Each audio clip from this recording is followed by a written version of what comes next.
ngiyabona uzawuyolela uhlala phansi baba wahlala phansi umfoko hlala phansi wathonsa amandla uyise osemazulwini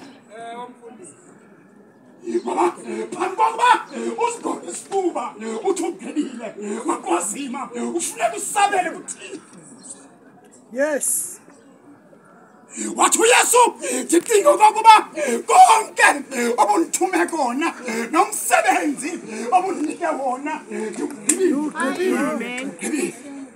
ugqibile uthelo umama Madotyeni kayilale kula bhedi yokugqibela wathi bantwana bam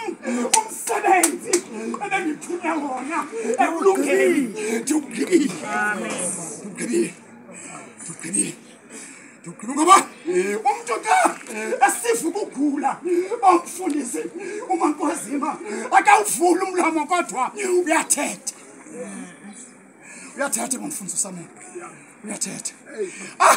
abamqondi ngoba uyekhayeni lakhe ngaphakade ngoba kweli khaya ugqibile sizothi kuni musana ukulila ngoba yena ukhotshukile uyekhayeni lakhe laphakade akasikhathi ngoba kweli cala yakhitshwa awumfi kuthi emveni ngoba kugqityiwe kuwelele ngaphesheya ngoba kugqityiwe kunabantu ke bawusikhaleni bona uba bahamba bengekagqibi uveke usithiwa naba phekoneni babonakala kanti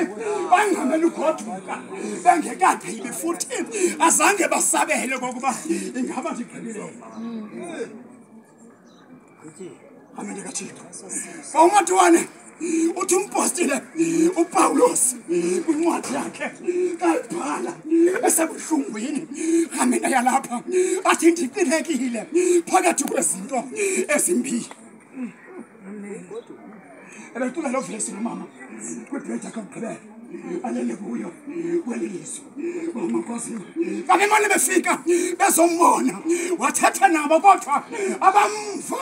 bawujeki wathi inkosi ndiqinekile phakathi kwezinto ezimbini ndinawo umnqweno wokubeka ibandla ndingahlala ndinalo ndisenyameni kodwa ukusuka kwami ndiya kuThixo kuyinzuzo kum ngayilahleko kuni kodwa kuThixo inzuzo hambe kaThixo ngoba ekuxakekeni kwengqondo kuyanyanzeleka nokuba ukhethe ibenye awusamela wathi akujonga lo mama wathi akujonga ufasinga ngokuba omsebenzi okhulisa abantwana ugqibile mfoko Madotyeni unethamsanqa futhi kumapha ke umfundisi owaziyo amanxeba okufa kuthetha umuntu apha oyaziyo ukushiywa ngumzali at tender age of 8 years amende kaThixo nakuqona kumcimbi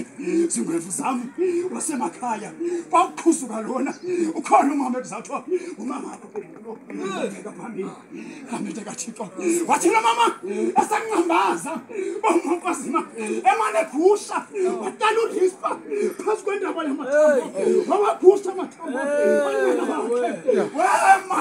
wathi ekugqibeleni amathambo unyanamu ayemngcwatshwa ukumkani uDavide wathi samile wafika nokufa